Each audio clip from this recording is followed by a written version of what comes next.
So the job market is definitely picking up, and there's lots of research to show this. So some of the companies and industries that are hiring the most is finance, fintech, digital marketing, basically anything digital, digital strategy, digital transformation, innovation, business operations from a digital standpoint.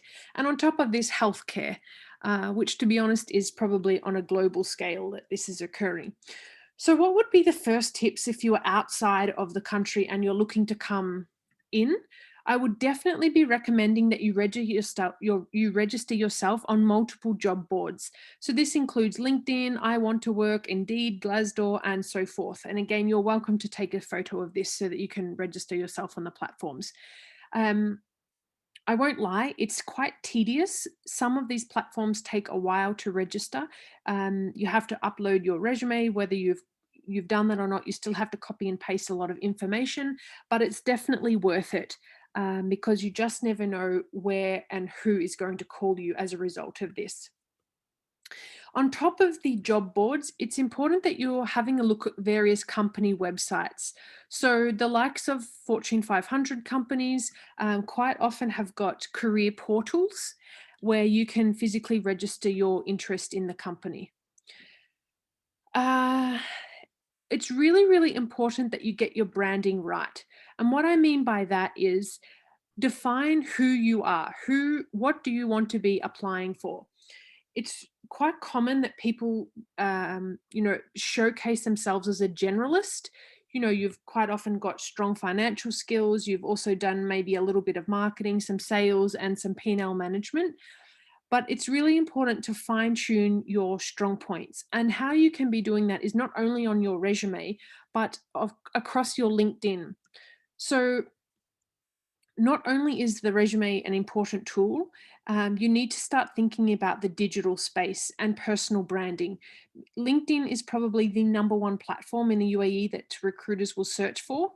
So ensure that your LinkedIn is correct, not only optimized, but that you've got a good digital footprint. Now, don't forget, a lot of topics are sensitive in this region. So you wouldn't want to be putting anything that could be deemed as controversial across your social medias, because it is a site or platforms that recruiters will look at. So I want to touch on the resume because it's mandatory.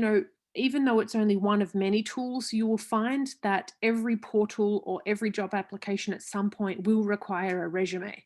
So I definitely want to go through what an impressive CV should look like, and how you should be utilizing this CV to differentiate yourself in the market. If you think about it, Dubai is a country that's got expats trying to get here. So across Europe, Canada, uh, India, Pakistan, people trying to get here. And then you've already got the expats that are living in Dubai trying to seek a better opportunity, or a promotion. So the talent pool is quite big to a lot of our home countries. Okay, so what should our CV look like? Well, before we even begin to think about the resume, we need to think, what are we going to be including? What are my strong points? What is my unique selling proposition? Because if you can't identify what your own strengths, what your key achievements are, how can you persuade a potential employer on a 2-page document if you don't even know them yourself? So it's really important that you do a little bit of self exploration, maybe a gap analysis or a SWOT analysis, and find out, what have you achieved over the last 10, 15, 5, whatever, however many years of experience that you have got, so that you can clearly articulate your unique selling proposition, your USP. Okay, so once you've done some self-reflection, it's really important that you have a look at the company profiles and the job descriptions that you are interested to apply to. It's really, really important, and we're going to come to this in detail. Why? Because of something called the applicant tracking software. I'm sure you would have heard of this if you're following myself or some other industry leaders within this sector. Everyone harps on about the ATS.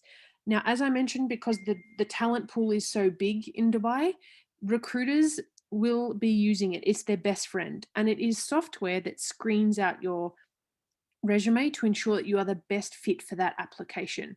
So if you don't have a solid understanding of the company or the job description, you won't be able to tailor your resume accordingly. So I can't stress the importance that having one resume for all applications is not the way to go. Pretty basic stuff, but just remember you should be having the right fonts, aligning your text to the left. Try to keep your margins no less than 1.5, maybe even 1 would be appropriate if you've got quite a lot of information you want to share. And most importantly, out of this point, is columns are not ideal. So I know that a lot of MS Word documents templates are split into two columns in the document, but it's not the most ideal layout. Have one one column going across. Okay, and so why? It does make it a little bit difficult for the applicant tracking software to read, but it's natural for us humans to read across the entire screen. Don't forget, don't be putting in those contact details when you were 15 years of age, of that email address that you used to have. That's just not professional. You really want to make sure that you're maximizing your chances, and not having some dorky email that you wrote 15, 20 years ago. Be contactable. You wouldn't believe, I've recruited for a couple of positions and people either they just don't have their mobiles on, or they don't respond to their emails, and it's just notoriously difficult to get a hold of the client that you would like to shortlist. So make sure that you are contactable. I can't stress the importance of having your number on roaming. So if you are not in Dubai at the moment and you are applying for positions, it's important to list your number as roaming. I'll tell you why, because a lot of recruiters are not hiring people who are outside of the country at the moment. So you need to appear that you either you are easily accessible to get to Dubai quickly, or B, that maybe you're on a visit visa and that you have just, you are in the country, but you don't have a Dubai number yet. So to maximize chances, get a SIM card of a Dubai number, or if you don't have one, put your number on roaming. Okay, so let's have a look in detail about the applicant tracking software system.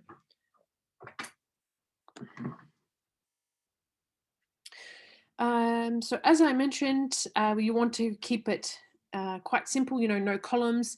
You want to make sure that you have got a little bit of personality to it, but that it is compatible with the software. So you could inject a little bit of color, nothing fancy, no red, no green, no white text that you're trying to hide the keywords through.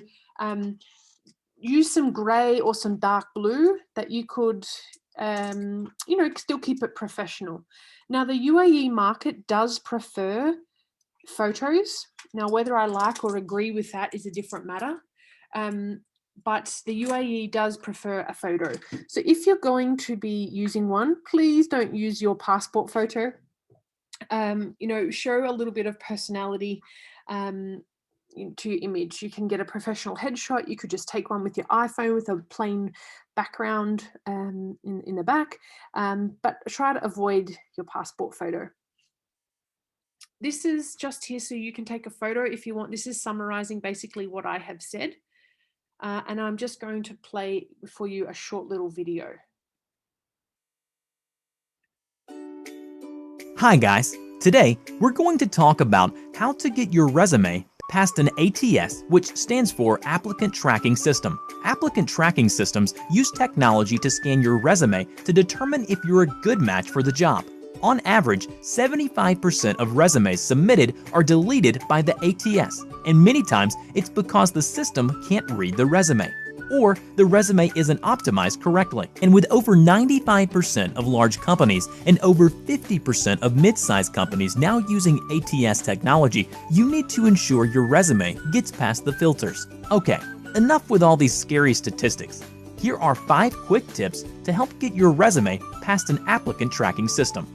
Tip number 1. Make sure you have the correct keywords in your resume that target the industry or job description. For example, if an accounting job description contains words such as Microsoft Excel, journal entries, and balance sheet, make sure you include those words on your resume, as the ATS may be searching for these keywords. Tip number 2. Always use a professional resume format such as a functional, reverse chronological, or a hybrid, which is a combination of both. You should do some research and figure out which format suits you better. Tip number 3. Avoid fancy designs, colors, and images on your resume, as an ATS will have trouble reading it.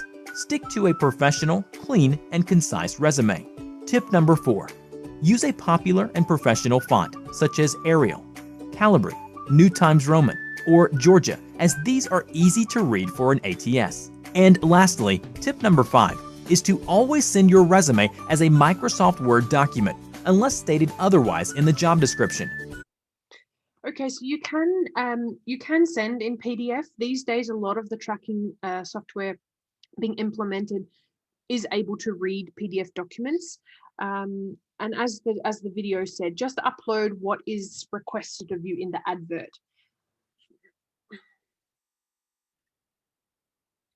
So how I like to explain an applicant tracking software is like when you type into Google, coffee shops in Melbourne. You're not going to go and get the coffee shops that are in Dubai that appear in your search. So it's the same when a recruiter is searching for a digital marketing manager Dubai and you are currently located in South Africa and you've got South Africa on your LinkedIn profile or your CV, you're not going to appear in their search if you have got an opposite or a dissimilar location and no keywords that are matching the advert.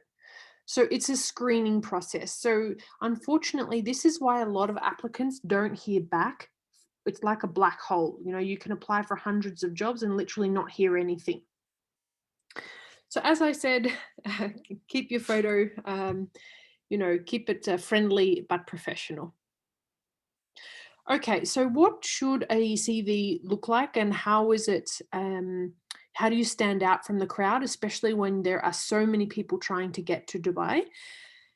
CV writing is an art, so there's no right or wrong way. It's just how you articulate your unique selling proposition the best. So this is what I have found has worked for a lot of my clients over the time. And again, you can switch these around according to your industry experience. I'm not going to go through all of these in heavy detail, but I'll briefly touch on them. And there's lots of samples that you are welcome to take a photo. So first of all, it's really important that we're not writing an elevator pitch. And what I mean by that is your objective. So when you say, I'm looking for a job to be able to accelerate my career and, work with a reputable organization. No, you don't want to be writing this. I will be completely open and honest here. Recruiters and companies, hiring managers, they don't care what you want. They want to know how you can help their top and bottom line figures, okay? So if you've got an objective statement on your CV, I want you to be removing this and replacing it with an elevator pitch or an executive summary. So if you've got 3 or probably 5 and less years 5 years and under worth of experience, you can have just 3 to 4 sentences to showcase this summary. If you're up around the sort of 10 years of experience and maybe even 15 plus, you would be having 5 to 6 sentences to be able to summarize your workplace history. Someone with executive or board level experience, or maybe even some project management. Obviously, you undertake a lot of projects, or you have got SAP consulting. These guys would be trying to explain a lot more than someone who might have been in the one industry or sector for quite a while. So as you can see, and again, you can take the photos if you would like, you can see a couple of examples of the executive summaries. This is here on purpose, and this is what I'm referring to in terms of columns. So the one on the right is not ideal, okay? So it looks nice, it's a good profile summary. It showcases what this person has been, doing over the last few years, some achievements, but columns are not ideal because naturally we want to read across the entire screen. So do your best to optimize your chances for making it easy for the end user and of course that software. Here are some other examples that you could use. So for example, you have got 10 years of experience and this is what a couple of sentences long. I think this would probably be the maximum that I would be recommending to have for a executive summary. This one here is great. It's really nice, but be aware that tables like this will not overcome applicant tracking software, okay? This type of resume or, CV would be reserved for someone who would be emailing it. So you've got an application portal like LinkedIn, Indeed, Glassdoor, or you have got a internal program like Workday. I'm sure you would have all heard of Workday. And then you have got the opportunity to send your CV to a recruiter directly to an email. And this would be the version that you would be sending through an email because obviously no software is screening it. Versus this one on the left, it would be passing the software. Okay. So it's really important, and I can't stress this enough, that you list your hard and soft skills on your CV and on your LinkedIn profile that are matching, that they are according to the job application. So you'll find that quite often, even if you've got LinkedIn Premium, you are told or advised of what the top skills are. I think there's about 9. Most of the applications list 9 soft and hard skills. And you need to ensure that you have covered these in your CV and LinkedIn profile. If you don't have LinkedIn Premium, you'll just have to scan the job advert yourself and then list the skills accordingly. So, of course, there are always going to be fundamental skills to your sector, and then you would include those and then add the skills to each and every application that you are applying to that they have listed. Now, I know it's time consuming. I really do. I have clients paying my team to be able to do this, because they're currently working. But if you don't have an 80% compatibility match with your resume to the keywords on the job advert, you will not rank well with the software. So this is exactly what I'm talking about. So this program here, you're welcome to write this down. It's free to use, Jobalytics. You can install it into your Chrome browser. This is the job advert on the left. Now, every skill that is included in this applicant's resume is highlighted in green. And what is missing from the job advert, what's missing from the CV that is included in the job advert is highlighted in red. Now, based on algorithm analysis, this client or not customer, applicant is a 42% match rate. Now, would I go and investigate this candidate more? Probably not. So it's really important that you're getting up around, 75, 80% and above compatibility match. And that is for every application if you're taking your job search serious. So as I keep harping on about, and I'm sure that after this session you won't forget this word, but what is your unique selling proposition? So what do I mean by this? What cost savings have you made to the company? What time efficiencies, process efficiencies, budget enhancements, people management? What type of skills have you incorporated across your career or across a certain position that has benefited the company? And that's what you need to be showing. Okay, so if you're someone who is junior, I don't think I saw on the registration list that we had any uni or 2 or 3 years out. But if you do, or maybe you've got kids, writing resumes, make sure that they list their achievements, and that could be something from the soccer football captain, or you have been awarded some national society awards, and then going so forth all the way up to someone who has got a senior position where you have been identified as a best practice business case, or you led pricing strategies, or you supported or improved customer retention rates by 5 and 7% respectively over the last 2 years. So quantify your quantify your achievements into metrics. Okay. So it's really, really easy for anyone to Google a job description. So if I wanted to know what a supply chain manager did, I would literally go into supply chain, onto LinkedIn, type in supply chain, and then I would probably get about 15 pages worth of supply chain jobs with job descriptions.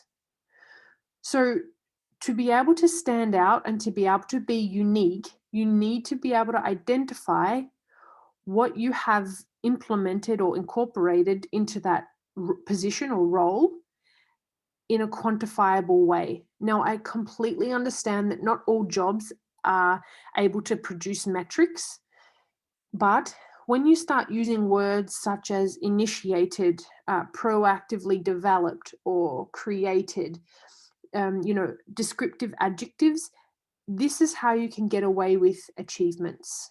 Okay, because it shows that you devised something or you created something for the business unit yourself. Okay, again, you're welcome to take a screenshot of this. What I find works best is if you summarize your career achievements. So for example, on the left-hand side, significant achievements. So this would be across his or her career. And then you can go moving downwards into your workplace career. Okay. So you want to make sure that the first third of the document is the best it can be when that person opens that PDF or Word document. Okay. Because the subconscious mind, if you create a positive impact or positive mindset about the document, when they'll be enticed to scroll down. Okay. So, the do's and don'ts. So, it's really, really important that we're not sending one resume to every application that you are seeing on the job portals. Okay. It's really important that you're not following up every second day. At least give it a week to 10 days before you send a follow-up email. Trust me, there's nothing worse when someone is hassling you when the job is still open and they haven't even begun shortlisting clients and someone's following up about it. So I understand as a job seeker, you become quite frustrated, or, you are really excited to hear back, but just give the recruiter or hiring manager some time. If there is a deadline, obviously follow up after the deadline of the once the application is closed. If there hasn't, give it about a week before you follow up after sending your application yourself. So I can't I can't count on my number of fingers on my hands how many times I've seen capital letters in the middle of sentences. I don't know why I see this, or people have come to the habit of it, but just use your capital letters where it is appropriate. Okay. I did touch on the objective statement. Where possible, try to change your location to Dubai on your CV. If you have, when you've got a visit visa, make sure that you identify to the client that you have arrived in the country and you're not in your home country. It will really maximize your chances.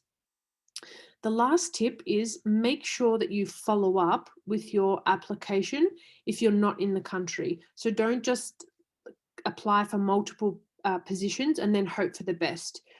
I would really recommend that you pick 5 or 6 companies or job titles and really fine tune your applications for those companies and jobs, and then give it your best for, say, the next week or two, creating your CV and your application for those roles, rather than just sitting down and applying for 50 jobs in a day.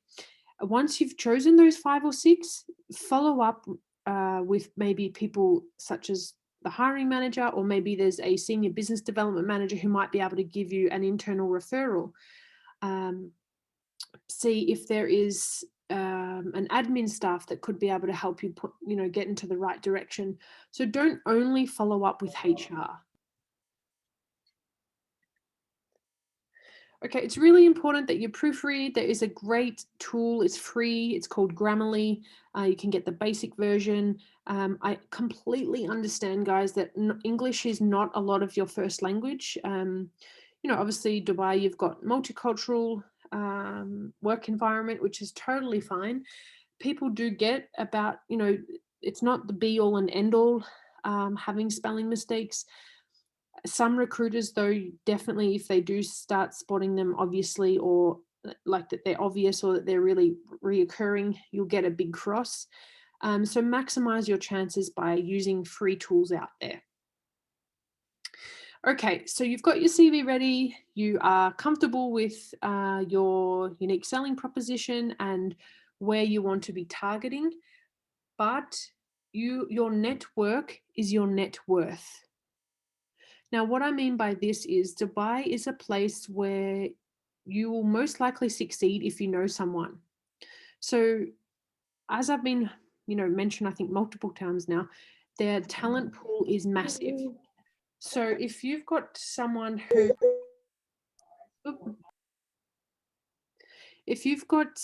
can help you get a foot in the door, it will help you immensely. So try to reach out, go to your LinkedIn, you can see who's your first or second degree connection, look at your alumni, maybe you've even got past school colleagues that are out here, friends of family and friends, or even their friends. Really try your best to not only rely on that application that you've hit that apply button for, but building and maintaining your network to get a foot in the door. Okay, I know for some of us, the likes, I was on a call this morning with a client from South Africa, and he was just saying that it's so odd for me to reach to someone who, I don't even know or hardly know, and ask for help or ask for advice or, get a lending hand. It just doesn't come natural to some people or to some cultures, I guess. It's just the way things have been happening back in our home countries. But I'm telling you, this is something you're going to have to get used to. So begin reaching out to people. Okay, so how do we make sure that we have got a great LinkedIn profile? So our CV is looking tip-top. It's super impressive. Time to make your LinkedIn awesome, because as I mentioned, LinkedIn is the #1 platform over here that recruiters will use. It's quite easy. There's a program called Recruiter Lite, which you're welcome to have a look at. But I strongly recommend that you put some time in, have a nice photo. It's really important that you're not using your passport photo here. You don't have it like a Facebook photo where you've got half of your face holding up half of your hand, holding up the Leaning Tower, or that you've got the Eiffel Tower behind you. You want to make sure that you've got something that is professionally approachable. Okay. The background's banner size is 1400 by 425. Why am I saying that? Because not every Google image will you be able to just copy and paste a Google image and insert it to your LinkedIn.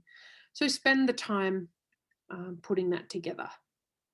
Okay, so it's really important that you've got a nice, strong headline, and this is, or tagline is what some people might call it. So the tagline or headline is this section of your profile here. This also can be utilized for a keyword search. So if I'm a recruiter and I'm looking for somewhere in software development, I might type in JavaScript, software engineering, and C++. Now, if I've got those words in my profile, I will appear on their search engine. So not only does it look good and it gives you a snapshot immediately but it will also help on the back end of Recruiter Lite or Recruiter, LinkedIn Recruiter.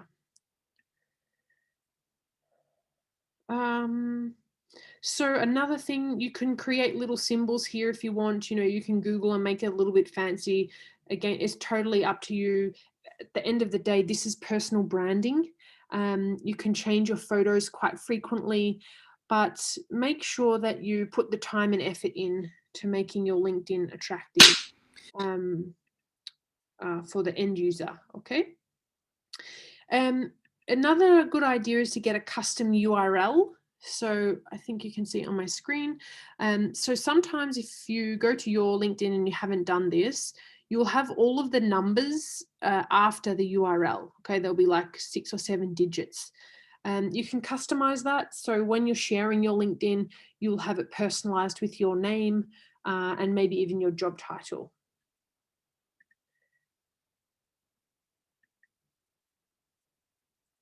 I won't go through, I do have a video, but I'll just explain it to you. You literally click here, edit public profile URL, and then you will it will take you to the page to be able to. So to create let me show you. Oops, hang on, sorry. Go to the top right hand corner and you will find edit public profile and URL. Click on this and it will take you to a separate page.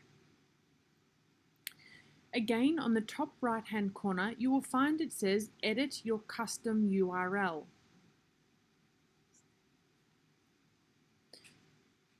Now on your one, if you haven't done this already, there will be a lot of sequence of numbers already existing in this box. Okay, so that is something that is worthwhile that you complete, because you can post that on your LinkedIn itself. Sorry, on your resume or your cover letter at the top here. So instead of writing LinkedIn, you can literally just copy and paste that URL that you just created. Okay, so coming to cover letters now. It's really, I guess, optional to be sharing a cover letter, of course, unless the application mandates it.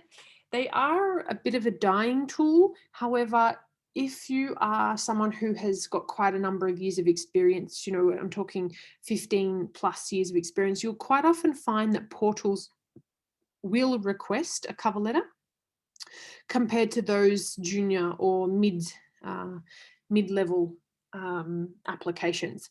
So generally cover letters are reserved for extra information that you would like to elaborate on. Maybe someone, again, going back to the board experience, or you have got robust volunteer experience or philanthropy experience you would like to expand on. What is being replaced with the cover letter is something called key selection criteria, which we won't cover today, but just keep your eyes out for the words key selection criteria. A lot of applications are now beginning to ask for this, or a digital video CV. So they are a dying tool, cover letters, but they still exist. So let's just cover the basics to make sure that you are at least comfortable in writing one. So it's really important that you are putting your address at the top of the document. Now, I strongly recommend, if you have landed in Dubai just fresh, make sure that you're putting a Dubai address, or you can just simply list Dubai UAE. You don't need to put a hotel address or anything. Just let the reader know that you are located here. Okay, and make sure that you are putting the job spec, so the exact same title or the reference number, whatever the job application lists. It's really important that you are putting those details there as well. A common mistake that I see is someone will say, "Dear Sir" or "Madam" or "Dear Hiring Manager." Where possible, try to personalize it. So if you spend that 15 minutes worth of your time researching the hiring manager, maybe going to the job portal or making a few phone calls or asking around, if you can find out who the hiring manager is, I strongly recommend that you personalize your cover letter. Okay, so Once you have pre-filled, filled out all of that information, you want to make sure that you are telling them what position that you are applying for and how many years of experience in that industry have you got. So if you've got, multiple sectors of experience, you can split this down. So for example, if you are a brand manager and you are offering more than 5 years worth of experience in FMCG or home appliances and 5 years in the automobile sector. So you could tally your total years of experience, or you can split them into the sectors. And that gives the reader a little bit more specificity to your background. It's really important that you are showcasing that you have got the soft skills that are being asked of you in the advert. Now, I guarantee that the job description will list somewhere some soft skills. So make sure that you are replicating what is being asked of you from the advert itself. And again, you're welcome to take a photo of this. Okay, so you've summarized your experience. You've given you've given your qualifications. You want to then showcase and tell the reader what your achievements, or why are you the best person for the job. Okay, so you could always say, alongside my achievement-based CV, my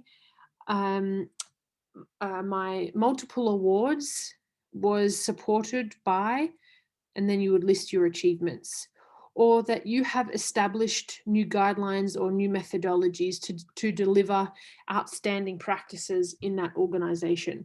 So make sure that you are giving some specific examples of your work history and what was the impact. Okay.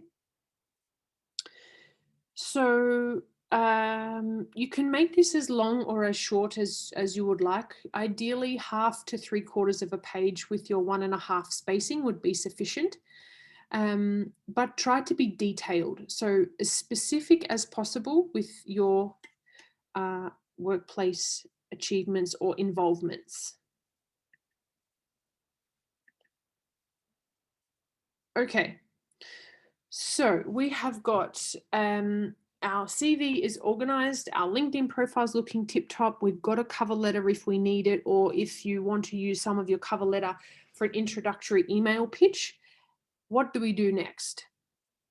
So when you're outside of the country, it's really, really important that you are proactively distributing your CV. So finding a job is a job itself.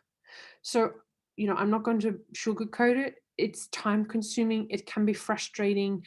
I understand how many applications you probably would have submitted and heard literally nothing, and you're hitting your head against the brick wall. But you need to be proactive. So join events such as this, share your LinkedIn profiles, get connected. You never know who out of your network might be able to help you in the future. LinkedIn Premium is something you can consider. You can certainly get away with not having it, but it is a nice tool to have. You could always trial the free membership. I think you get a month free before you then have to do your payments. Get some recommendations on your LinkedIn profile. One tip I would certainly recommend for those with probably, is heading to the mid-management and above level, is start putting some thought leadership content on your LinkedIn. So creating some video pitches, frequent articles that you could write, start getting noticed as an industry leader.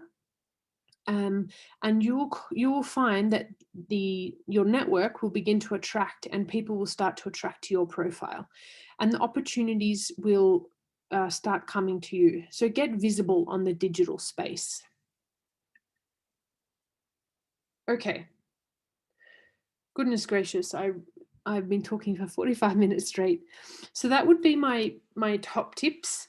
Tailor your resume, for each and every application. Don't give up. Make sure that your locations are set accurately and that you have got achievements throughout your documents. So I guess I would love to come to the Q&As. You know, I've purposely left 15 minutes for this because we had a lot of successful questions, or a lot of questions last call. People found it really helpful and asked for more time. But before I do this, I definitely just want to give a quick little plug. If you would like to work with me one-to-one, it would be my absolute pleasure to help you.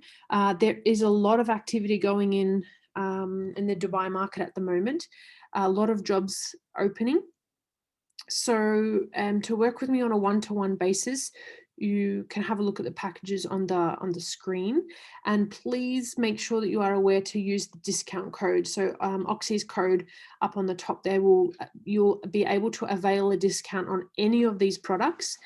They also include a 45-minute one-to-one coaching session on top of all of these packages, items in the package. So it's really important that you know how to use the documents, and that's where I guess I differ. So a lot of companies will just give you your documents and then wish you luck on your way, whereas I always have a one-to-one session with all of my clients. Okay, so I would love to pause here. I'm going to stop the recording, and then if you've got any questions at all, please feel free to go ahead, and you can take yourself off mute, and I'll leave the floor to Oxy.